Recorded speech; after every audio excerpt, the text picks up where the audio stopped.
Hi everyone, I'm Julian Orig from LFCA 311E013. I will discuss Chapter 3, Non-Deterministic Finite Automation. In NDFA, for a particular input symbol, the machine can move to any of the states in the machine. In other words, the exact state to which the machine moves cannot be determined. This is the example of non-deterministic finite automation. Given the current state, there could be multiple next states. The next state may be chosen at random.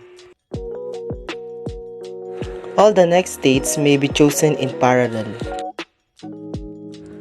So sa non-DFA, pwede siya multiple states like A to B, A to C, A to D, A to E, ganon.